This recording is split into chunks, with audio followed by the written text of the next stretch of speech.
Hey everyone, thanks for tuning in. So today we're going to look at the Chamberlain design knives. This is the Falco model, and this is the titanium version. They also did one in carbon fiber. So this is on loan from my buddy Patrick. He is Vostok7 on Instagram, and I think Patrick has lent me a couple knives over the years. It's been a long time. We've been friends on social media for quite a few years now. So anyways, thanks Patrick. Was interested to check this one out, and so we'll go through it, trying out a different background, give me the yay or nay on this one, or perhaps go back to the normal grayish colored one. But let's look at packaging real quick. I think they did a really good job on packaging. Just a box, but really nice leather pouch here that the knife ships in, and branded everything, and it smells really good. Is that weird to say that leather goods sometimes can smell really good? This one smells really good. So anyways, that is what it comes with, but we will move that out of the way here and we will jump right into the specs with this thing. So again, the Falco model by Chamberlain Design Knives. Size comparison, we'll bring out the pair of two here, and then what am I carrying today? The Riot Knives Epoch. So yeah, is that in frame? Yeah, decent enough. Alright, so blade length 3.6, just about. Handle length is 5.1, overall giving us 8.8 here. Now the cutting edge is about 3.5. Does use Bowler M390 blade steel. Really good stuff, obviously. Handle thickness 0.5 inches here. Handle width in the closed position is about 1.2 thereabout, and it is flat ground. Does run on bearings. It has a really cool feature here, which is a Tritium Tube. Haven't seen that since the what was it? Venom Knives something. It is escaping me now. No doubt someone will put it in the comments below as to which knife. I can't think of. The Daboya, that's right, the Daboya by Venom Knives / Custom Knife Factory did a run of them, or ordered a run of them. Anyways, kind of a fun feature here in the flipper tab. So this one's the full titanium version. I think, as I may have mentioned, they have a carbon fiber one, but yeah, runs on bearings. This one's a flipper with, they call these thumb studs. We'll get into that. Kind of. So we'll get into that. But anyways, this one weighs in at 5.07 ounces. The carbon fiber version weighs in at 3.82, so some pretty big weight savings. And that's due in part to the subframe lock that they're using. So yeah. Alright, let's move these out of the way. And let's look at the thickness behind the edge here. Let me grab my calipers.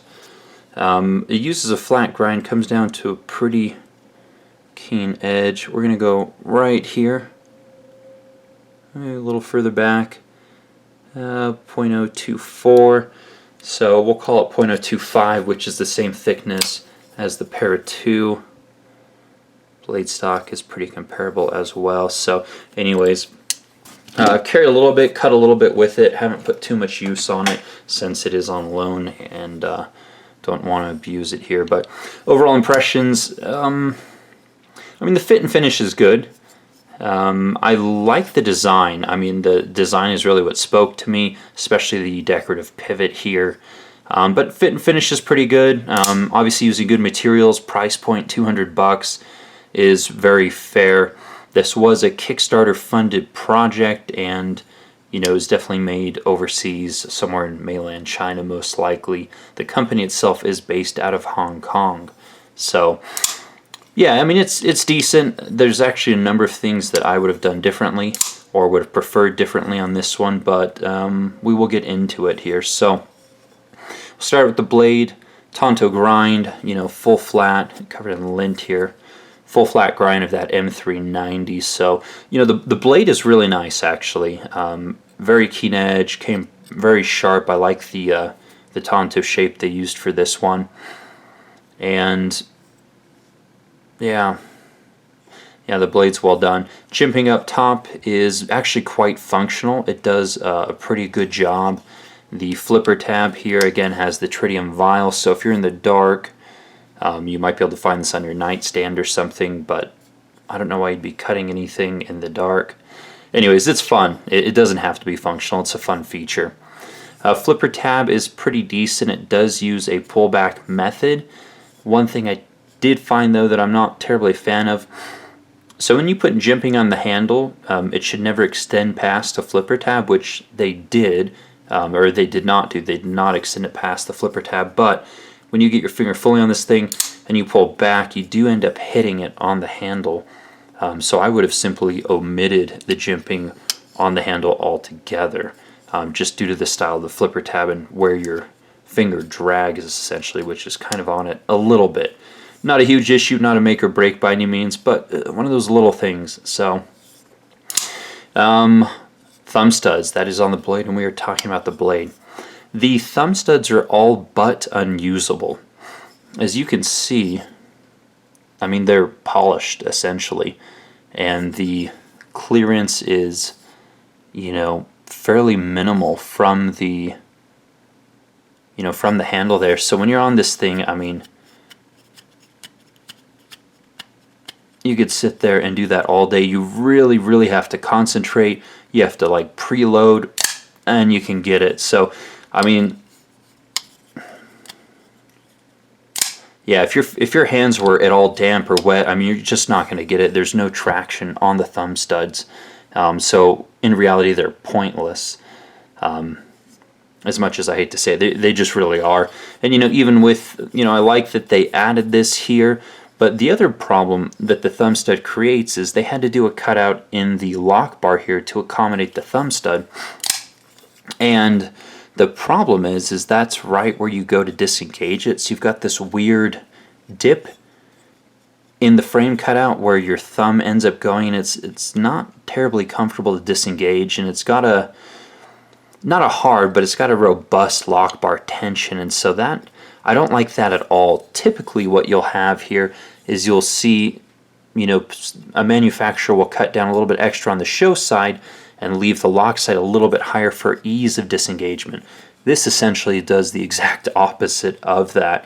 So again, non-usable thumb studs create kind of a hot spot for disengagement on the lock bar. It's also got, when you go to push it down, you put a lot of lateral force on the lock bar, and so, you know, you end up pushing it against kind of the rest of the frame a little bit too. So anyways, don't like that at all.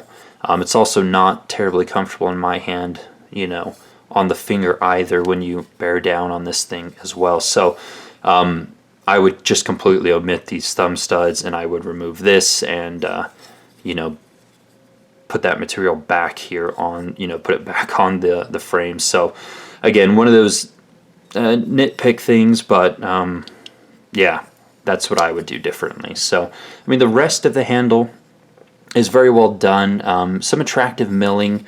This does add texture, and it's functional as well as being aesthetic. The pivot is obviously one of the standout features of this knife from an aesthetic standpoint. Obviously, there's no functional value to, you know, to this pivot over other pivots, but it's quite attractive. Looks really good, and that's one of the things that drew me to the knife was the pivot here with the red kind of pivot collar. Just it looks really cool. So is that going to hold up over time? You know, the colors are going to rub off. I'm not entirely sure. I think this is an anodized aluminum. I mean, it's not titanium because there's no way you can anodize titanium red, so it's got to be some sort of hard anodized aluminum around, you know, the coated collar, which uses Torx hardware here. So anyways, yeah, so that's the handle. One standoff at the rear along with a lanyard hole kind of hidden and tucked away in the butt of the knife. So if you like lanyards, there is an option for you. Centering is good. Lockup, very solid. No, again, fit and finish is good, just from a design element standpoint. There's some things. Pocket clip. You guys can see that minimal gap there. As I have been railing on or being subjected to lately with a lot of knives, this does not work with jeans. With slacks, yeah, I'm sure it would work just fine. I wear jeans, so that is not a happy, fun clip. Just the spacing is way too minimal. So again, by way of comparison, here's what I was carrying today, which is the Riot Epoch. And so you guys can see the gap there. You guys can see the gap here. Massive difference. So, or the gap on the Para 2 here, look at that. That is a very generous gap for jeans or reinforced pockets, whatever, and then this one. So anyways, don't like the pocket clip either. It doesn't work for me. So issues with the pocket clip, issues with the thumb studs, issues with the cutout on the frame. Last but not least, this is a subframe lock. So as you guys can see, there's some screws down here that adhere the, this frame. Oh, I can't even think now. It's late. I don't know how late it is, but I'm tired. So the integral, or the Reeve integral lock, or the frame lock, whatever, it is adhered using screws at the bottom, so that does constitute a subframe lock.